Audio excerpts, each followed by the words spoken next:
Welcome to the Westside Investors Network, WIN, your community of investing knowledge for growth. This is the Real Estate Professionals Investing Podcast for real estate professionals by real estate professionals. This show is focused on the next step in your career, investing. Thank you for listening. And please, if you like our content, rate us on your podcast provider. Just a quick disclaimer, the views and opinions expressed in this podcast are for educational purposes only and should not be construed as an offer to buy or sell any shares or securities, make or consider any investments, or take any other action.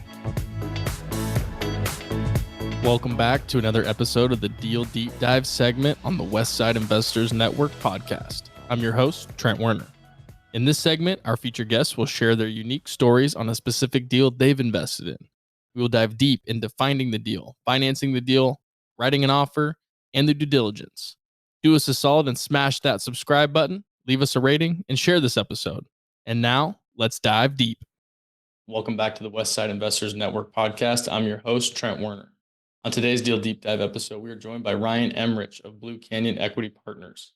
Today, Ryan's going to share about his finance and accounting background and how that's helped form Blue Canyon Equity Partners and grow it into what they are today. We're going to talk about his first partnership deal. That's a 6-unit multifamily property in Massachusetts, and where he's taken Blue Canyon Equity Partners since that first deal. Now let's welcome Ryan Emrich. Ryan Emrich joining us from Boston on the Westside Investors Network today. We're stoked to hear about your finance background, parlaying that into a real estate career, as well as the birth and development of Blue Canyon Equity Partners. Ryan, thanks so much for joining us. Thanks for having me, Trent. It's a pleasure to be here today. Looking forward to speaking to your audience. We're excited to have you. So, Ryan, you, like a lot of other real estate investors, started in the finance industry. Tell me a little bit more about your finance background and career. Yeah, sure. So I started off in public accounting, got my CPA license, and I quickly knew I did not want to be in public accounting for too long. So I left, started working at a tech company. And it was around 2018 where I started thinking about if I was really providing the most value to myself. I was like, what's my path to becoming a millionaire? What's my path to growing my net worth? And while I know you could do it in theory in accounting and finance, I just felt like that was going to be a really slow path to get there. So I started talking with a friend from my public accounting days, and he also wanted to do something, I think, a little entrepreneurial. So we started talking, and we were originally thinking like maybe a business or going into some type of franchise system where it's like a proven business model.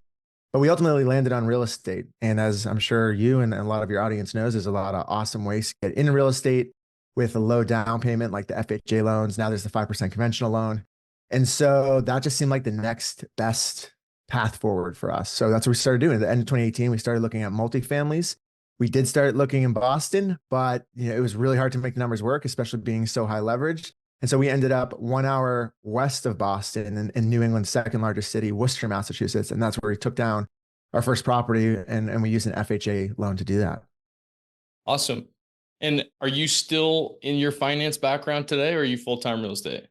So I left my full-time W-2 job toward the end of 2022. And I was then doing contract finance work full-time. And I've since dialed that back to now part-time. So I'm doing about 15 hours a week for a tech company that I used to work for. Purely 1099 contract position. And I'm really trying to focus on building the real estate empire, so to speak, with my now investing partners at Blue Canyon Equity Partners. Awesome. And before Blue Canyon, I'm assuming you were investing in some capacity yourself or with partners on a smaller scale? Yeah. So what happened and kind of how the Blue Canyon group came about was after those first couple properties I bought in Worcester, Massachusetts, me and my business partner at the time, we kind of sat on those and we were trying to think about what our next steps forward were. We ended up having a falling out and a disagreement on where to take the business, but I knew I still wanted to kind of grow the portfolio. And so I was thinking about, now that I had equity in this FHA owner-occupied property, like what was the best way for me to use that equity? Should I try to take some of that equity out and go do another house hack? Or was there a better way to use that money to scale? And so I started learning about commercial multifamily real estate, specifically how there's a lot of, by the way, what would you call it? There's a lot of asset classes in commercial real estate. So commercial multifamily is just one of those asset classes, but there's also storage, mobile home parks, et cetera. But ultimately, I was recognizing that the way commercial real estate is valued is a little differently than how residential properties 2 to 4 units are valued. Specifically, how if you look at an appraisal report, you'll see on there that For 2 to 4 unit properties, they're usually looking at the sales comparison approach. So they're looking at similar properties that have sold nearby. And so it doesn't necessarily matter if you make your property more profitable, produce more income. It's not necessarily going to make it worth more money. And so I was keeping that front of mind, where on the other side of things, commercial real estate, I was recognizing if I do make a property more profitable, like we had done with those first couple properties, it could make it more valuable in the eyes of an appraiser, a bank, the next investor. So I realized that there might have been a path forward at that time. This is around 2021. I realized there's a path forward to potentially BRRRR a property that was commercial multifamily, so 5+ units. And so started going to some networking events. I really wanted to grow my network at that time. Met 2 gentlemen at one of like the first networking events, and we did a mastermind together because we had some similar goals. And one of my goals in the mastermind was to try to target value add off market commercial multifamily buildings. So I started sending direct mailers to a list that I had scraped from like PropStream or something like that. And by the end of 2021 into 2022, I was starting to get leads. And we were also starting to wind down the mastermind. And at that time, somebody proposed, hey, we seem to have some good synergy here. Let's partner together. Let's create Blue Canyon Equity Partners and let's go tackle our first deal. So that's what we did. We found a property just northwest of Boston, about 1 hour outside of Boston. It was a 6-unit apartment building. We found it off market through a direct mailer, and we decided to pursue that property as our first deal as Blue Canyon Equity Partners. Awesome. I want to step back for a second and kind of dive into something that you mentioned, and it's the whole strategy, or I guess technique of the different appraisal approaches. Yeah. A personal story: we had a 4-unit that we put 200 grand into, renovated every unit, doubled the rents, and there was nothing in the area that had sold, and so they appraised it for like 40 grand less than what we were all in at. Yeah. So we had to go get a commercial loan on a 4-plex because they would allow the income approach. And, there's a whole lot of different variables that went into play there. But that was when I learned about, why would I mess around with residential financing unless I know the comps are going to support it, whatever. But I love how you talked about, we got to go for 5+ units, because I know that if I get the income to here and the cap rates stay here, it's going to be worth this. I think a lot of people maybe don't realize that right out the gate, which it sounds like you kind of realized early on in your career.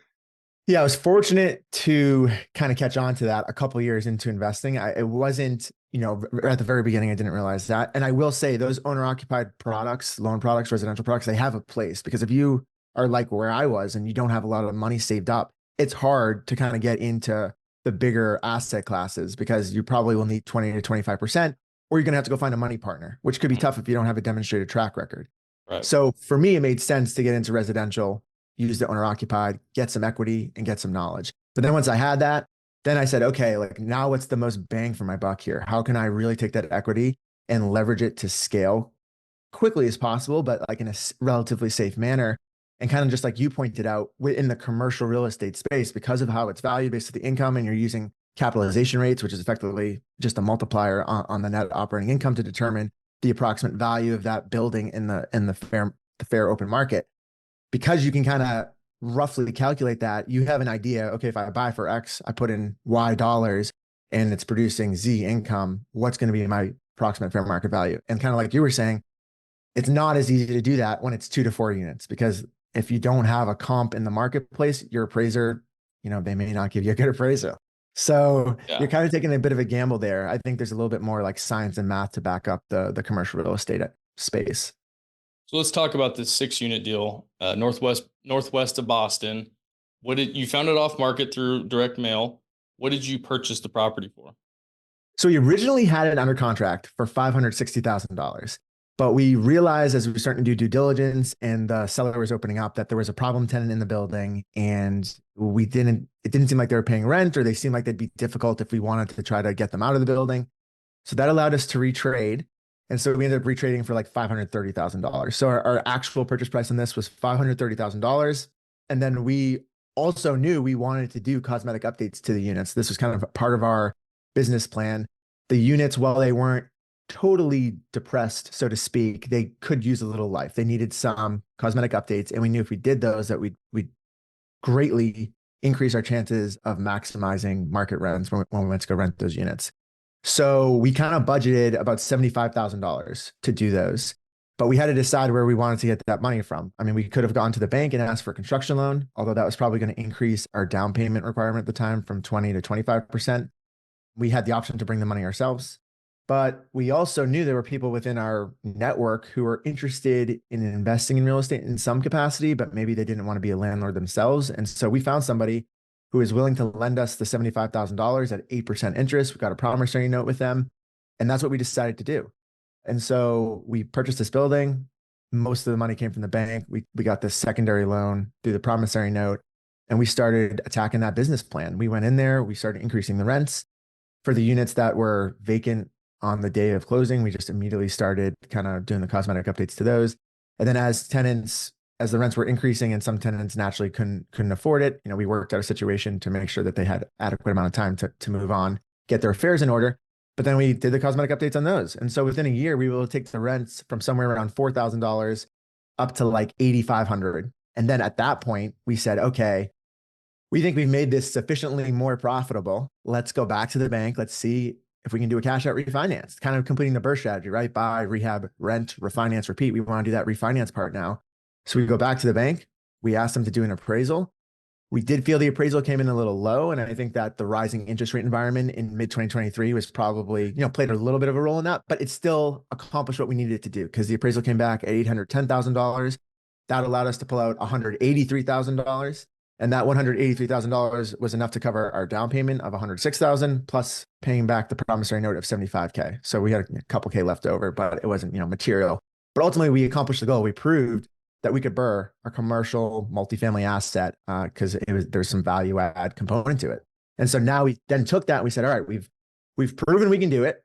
Can we go do this on a bigger deal now? Or, what happens if we want to buy something that's bigger? Can we raise the money for it? Because of course, if you keep BRRRRing, yes, you can go buy more property, but it's harder to buy property that's multiples more expensive because there's limited capital there. So then the following year, and I don't know if you want me to do you want me to go into any more deals or are you good with the one? Well, no, I'm interested. I want to keep rolling, but I do have a question about this, the 6 unit. So you went through the cosmetic updates, you ran your business plan.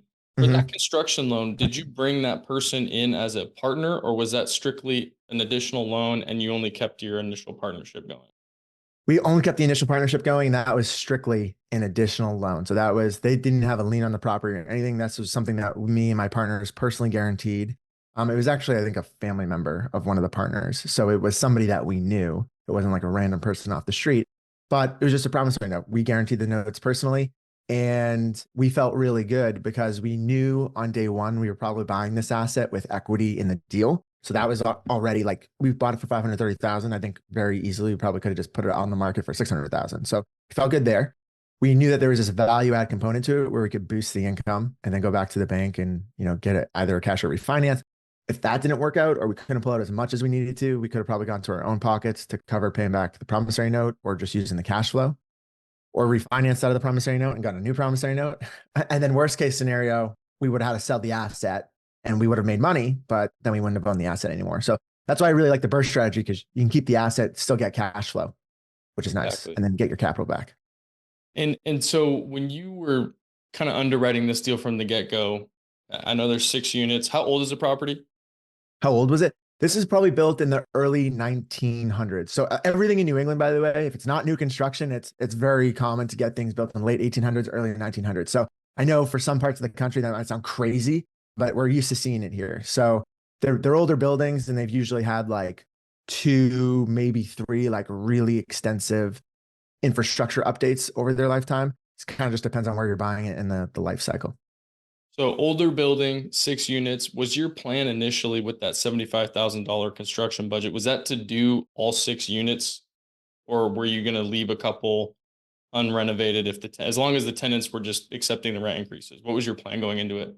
Yeah, I like that question. So our plan was we knew 2 or 3 of the units needed some good facelifts. So, but they were occupied at the time. So we said, okay, you know what? Worst case scenario, those 2 or 3 that need everything, like day one, for some reason, they turn over, or within the first year, they turn over, and we've got enough money to do it. A few of the other units, they needed lighter stuff, maybe just like fresh paint, a little deferred maintenance. So we knew we probably would have some cash flow once we took care of the more extensive units. to cover those ones. So we weren't as worried. If I were to answer, kind of just point blankly say, no, 75K certainly would not have been enough to do full cosmetic updates to all 6 units, but we knew it was enough to get us going in the right path and then get us to a place where we had cash flow. So I think we did, so in the first year, I want to say we turned over 1, 2, 3, 4 units where we did a couple that were more extensive, couple that were light on the lighter side, and then a couple of tenants actually stayed with the rent increases. We didn't go full to market, but we went pretty close to it, and they didn't have anything better in the area that they could go to. So it made sense for them to stay. And I think that's the reason I asked that is because I've had deals that I've done where, it's a fourplex and I've renovated 2 of the units and then immediately gone back to the bank, and it accomplishes what you're trying to do with a BRRRR. And I think a lot of people think you have to just renovate everything 100% in order for the BRRRR to work. But in your case, 4 of the 6 units were renovated and it accomplished everything that you needed it to. You didn't have to wait for those other 2 units to turn over, renovate them. You were able to get what you needed out of it by doing 66% of the doors, right? Yep. So Yep, that's totally something true. that a lot of people overlook when it comes to the goal of getting that refinance done. You don't have to go 100% in order to do it. And you're usually able to get that refi quicker and accomplish the same goal as, unless compared to if you waited to do the other, all 100% of the units and then refinance. Yeah, it might appraise for more, but what goal are you trying to accomplish? In your case, it was getting the loan paid back. Obviously, you the partners, made whole or close to it, and then go and snowball this and do another deal. Yeah, that's an excellent point, Trent, because it's true. I mean, we kind of gave ourselves this 1-year timeline, and I think we wanted to say, okay, well, we'll do as much as we can accomplish in that 1 year. But we didn't want to force turnover where we didn't need to. If we can get rent increases, that's kind of going right in alignment with what we were trying to do. We were trying to increase the income for the building. And if we can avoid spending money to turn over a unit, heck, we'll do it, So that ideal situation was we could increase all the rents and people would stay. But we knew that wasn't going to be the case. We knew there's naturally going to be some turnover. So it worked out. And in 1 year, we got, I think, 4 of the units turned over. And you're exactly right. That accomplished ultimately the business plan. We were able to get our money out and kind of go on to bigger and better things. So one more question about this deal. When you were analyzing it, underwriting it, doing your due diligence, and you put your business plan together, what was your intentions? Obviously, it sounded like you were intending on refinancing it and pulling capital out. But how long were you intending on holding it, or are you intending on holding it? And has that changed because you were able to get that refinance done, in the first couple of years? Yeah. So me and my partners, we were aligned. We were realizing we were aligned when we were doing the mastermind before we had bought anything together, that we were all buy and hold investors. So I think we're all in this for the long term. And I think in our heads, we were at least like, okay, if we can keep a building forever, that's awesome. And if we can make it more profitable, get more cash flow, or put it in a situation where we can then do a cash out refinance, that's tax-free cash coming to you, then that's awesome, right? You get your money out, or you get even bonus money out. You get to keep the asset and continues to cash flow and appreciate. And now here's a word from our sponsor. Get things done while you're on the move. Learn more about working with a virtual assistant through Offsite Professionals. It's a great way to get all the things done that you need to get done. Have freedom in your time and streamline your life by automating your business. Stop spending time on the tasks that you can delegate and start spending more time on your superpower. Call us today at 503-446-3177 or visit our website at offsiteprofessionals.com. Uptown Syndication is now offering a syndication coaching program for you to take your real estate portfolio to the next level. This is your opportunity to have experienced syndicators, AJ and Chris Shepard, coach you on your way to controlling your real estate investing future. Our coaching program will provide you with the tools and framework needed to begin syndicating real estate in your target market. Go to uptownsyndication.com today to learn more. So we knew that we wanted to keep the asset. We knew we wanted to get it to a point where it was going to produce more income. And we strongly felt, we didn't know with 100% certainty, but we strongly felt that we, within a year, could get it to a place where we could do a cash out refinance. There's certainly always going to be risks in the market. Like, you don't know where interest rates are going to go. You don't know where cap rates are going to go.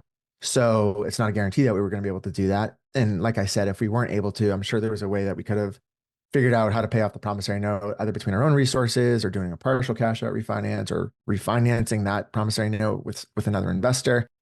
But it ended up working out in our situation because the market kind of stayed steady The interest rates did increase, like I said, a little bit, but ultimately it's held steady. The rents continue to go up. So from day one, I think we just wanted to make sure we were in a position where if we're going to put money into the building, that our purchase price plus our rehab costs was going to be significantly less than what the market value of the building was going to be. I think that was just, we wanted to make sure that that's where we were so that we knew we would be, solvent and have good equity in the building should we ever need to sell. Beyond that, our due diligence was really just making sure that the rents that we thought we were underwriting for were going to be accurate. Like, we checked around with a couple of property managers at other buildings just to see what they were getting rents for comparable units. And then we dove into the expenses a little bit more, went to the city to check, water and sewer historical records, asked for utility bills from the seller to verify some of the utilities they were saying they were recovering. Everything for the most part checked out. There were no huge surprises there. The only surprise was just ensuring, well, I should say the tenants. We weren't totally sure with one of the tenants, like I had mentioned. I think at first they were presented as being a normal tenant that was paying, but we kind of realized that they were a disgruntled tenant that we were at risk of potentially inheriting somebody that maybe wanted to sue us or something like that. But we ultimately worked out a situation where we got that tenant out of the building, did a little cash for key situation, and we got a price reduction. So it was actually, we kind of double dipped into the pot a little bit, and there's a little bit more to the story there, but it ultimately worked to our favor. So, and I guess I will just say, so one of the things we did is we said, okay, listen, we'll take it with the disgruntled tenant, but we'll pay cash, but we want a price reduction. So we said we'd effectively waive our financing contingency. And our intent was to actually go use a hard money lender. That's what we were going to do. But because we had so much flexibility on the closing date, we had enough time that we could still go to a bank and try to get a normal loan on it. So that's what we did. We able to get the price down a little bit, saying that we were going to go in with a cash offer or waiving the financing contingency, but we still got our financing approved through the bank. So we knew we couldn't use that to back out of the deal if it didn't get approved, but it ended up getting approved. So we ended up getting way cheaper financing, right? Rather than paying like 10 or 12% with hard money, we were paying, I think at the time, like 4.8% that's where the rates were at the bank we went through. So that was nice. And then that tenant ended up wanting to leave before closing anyway. That kind of just worked out nicely.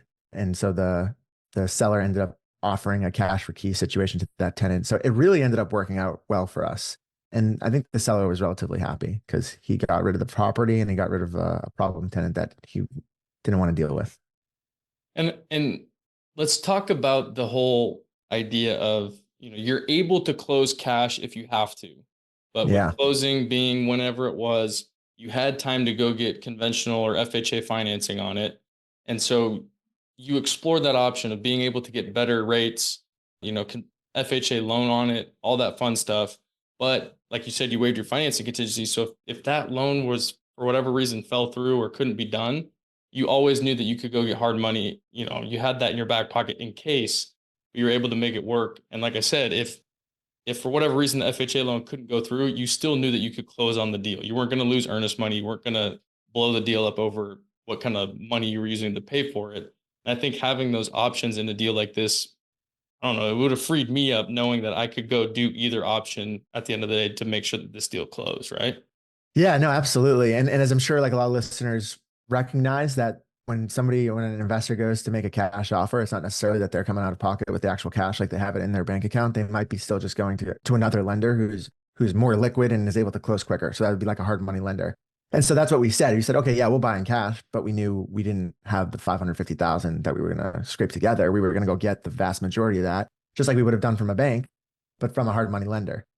And we knew we could close that way. And we knew we only needed 1 week time for the hard money lender to do their thing, to underwrite the deal, to get it appraised, and to close on it. So we said, okay, if we've got 5 or 6 weeks to close, let's go use 4 or 5 of those weeks to just go to a normal bank where we knew we were going to get better terms and see if that'll work out. And that worked out. It worked out like easily. I think in 3 weeks, they approved it. So, because it was a good deal. Like I said, there was equity on day one. There is a value add deal. I think everybody recognized, all parties involved in the transaction, maybe even the seller, but certainly us as the buyers and the bank and the appraiser, they recognized there was a good deal there with some equity in it. So I think it was safe for everyone.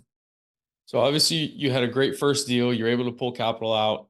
Where did that take you guys with the partnership going forward? And where are you guys at now with your portfolio? And what do you plan on doing 2024, 2025?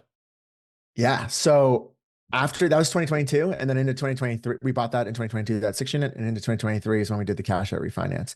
Also at the beginning of 2023, we got another lead for a portfolio in another town. It's actually a city south of Boston, 1 hour, New Bedford, Massachusetts. And it was a 65 unit portfolio made up of 12 buildings. And the seller of the portfolio was actually somebody that had passed away, but as part of the winding down of their estate, they were required to sell the portfolio.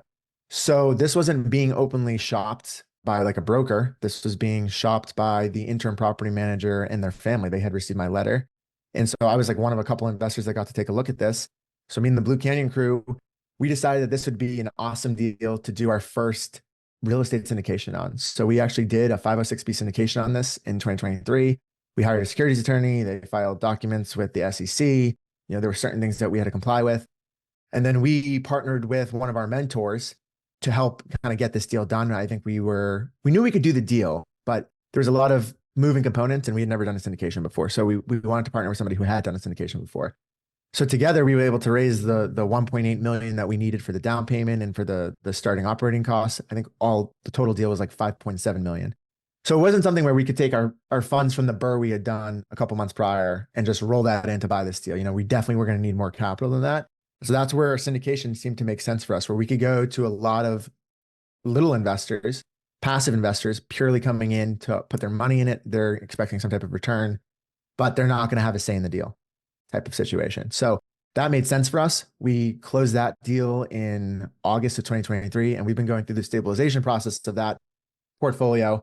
And we actually realized that there was a good opportunity to sell some of the smaller buildings in the portfolio because there was some trapped equity. Again, this is value add. On day one, we had equity in the deal. So we just quickly did some light cosmetic things to those units just to get them rent ready for the next owner, if they were going to be owner occupied or whatnot. And we sold off a couple of those assets.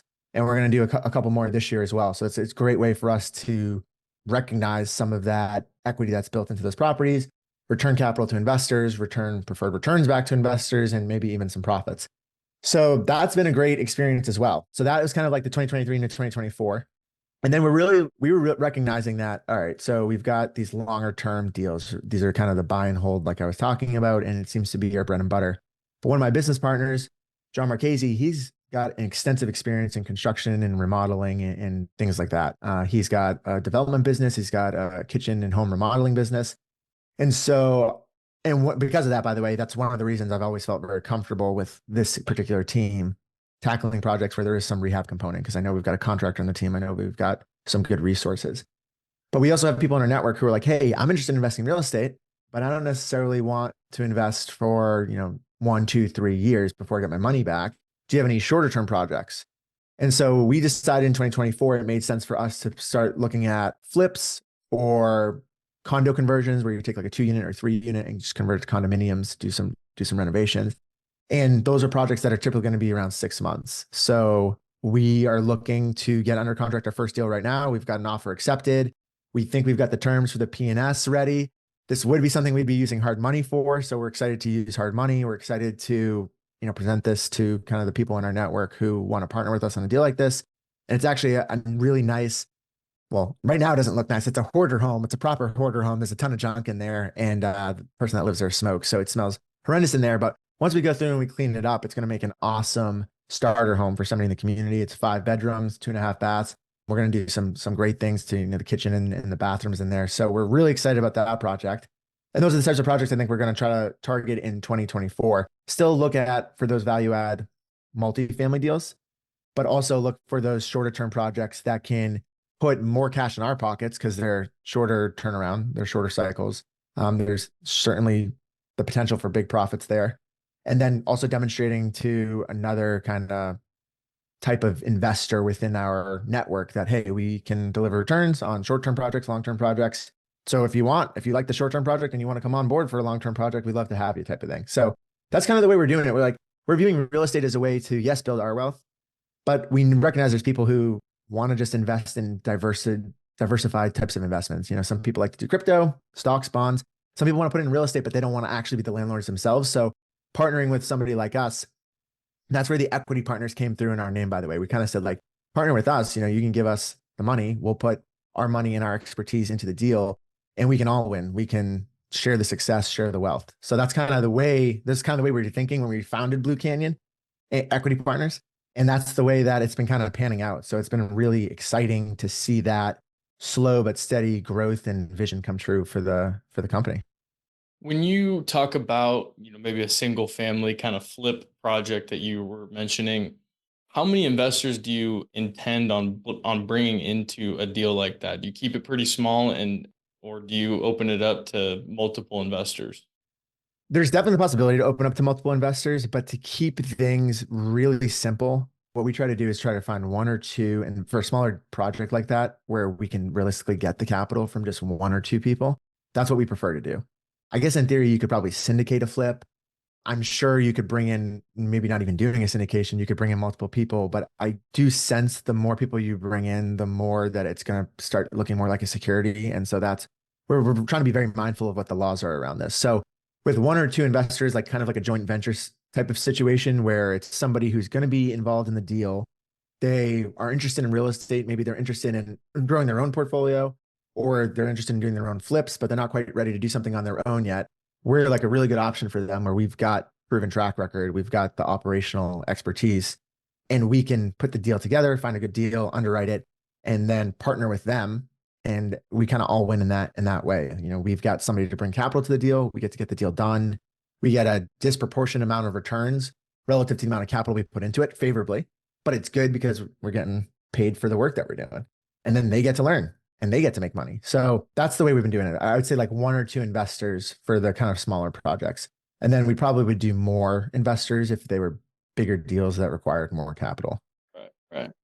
It's interesting. We have a syndication portfolio. It's all multifamily assets, and I've never thought about doing that with flips. We all just partner together on them and just kind of do them ourselves.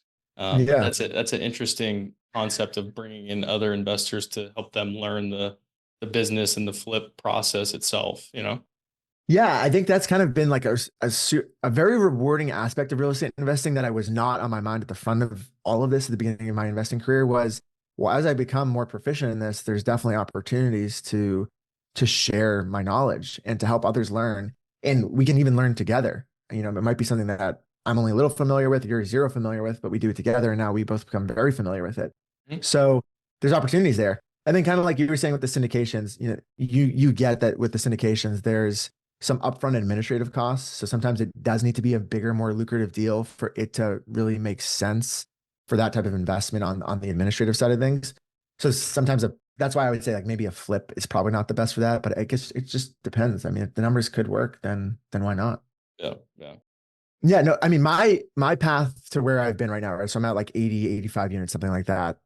It's been slower than I would have wished, but I also think that it's been strategic and it's been steady growth. So I'm like very happy with where I'm at, but I think like many, I'm my own worst self-critic. So I'm like, oh, why couldn't I do this in 1 or 2 years rather than it's taken, I'm at 4 or 5 years now, but it's always about just making incremental progress. I'm a big believer in, what's that saying? It's like comparison is a thief of joy. So I try not to compare myself to others. Other people are going to have different momentum. I don't want others to compare themselves to me, but if there's something that I can learn from others, or if there's something that others can learn from me, like that's where I think there's value in the comparison. But other than that, like I try not to be too hard on myself. So we're doing slow but steady growth. And we're trying to make sure that we're doing everything legally and in compliance with all the laws.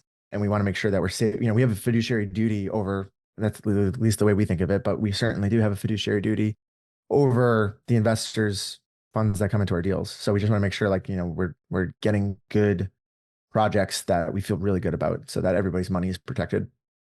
Well, I like the way that you're talking about that too, because there's been plenty of GPs in the last couple of months, last 18 months that maybe got a little over aggressive with some of their deals. And, you hear all these stories about banks taking properties back and, investors just losing everything that they put in with these people. And I'd rather have someone go a little bit slower and protect and make sure that capital is safe as an investor versus, I might hit a home run on this deal, but I also might lose everything that I put into it. So I'd rather be a little bit more conservative with as a limited partner if I was on that side, No, absolutely. Absolutely. And it does happen, right? Like I do hear deals that go sour, and I hope if I'm ever a part of a deal like that, that it really was nothing that was in my control. It was something like purely in the marketplace. And hopefully like I wouldn't be the only investor suffering. There'd be like, maybe it's like a macro issue or something like that. But I don't want to ever find myself in that situation. So that's why we do the due diligence we do. That's why we underwrite the way we underwrite. And that's why we really try to choose deals that are aligned with the way the market's trending and the way, the risks for a given moment or snapshot of the economy. So that's kind of the way we've been thinking about it. But we're gonna still chug away like aggressively 2024. Like we've got a couple like projects that we really want to accomplish this year as a team together and bring on investors to help achieve it. And I'm going to be also big this year on like really producing educational content. So there's going to be, I mentioned my social media handles and stuff like that, but like I've been trying to ramp that up, share a little bit more behind the scenes with the projects that we're doing. So, I'm just trying to, I guess, share the knowledge, share the wealth.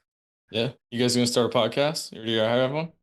I don't have a podcast. And, it's funny you asked that because I'm like, I think, right? Could I produce some like good information or some good content with a podcast? Yes. And that helps build your brand, but I'm also like not trying to spread myself too thin.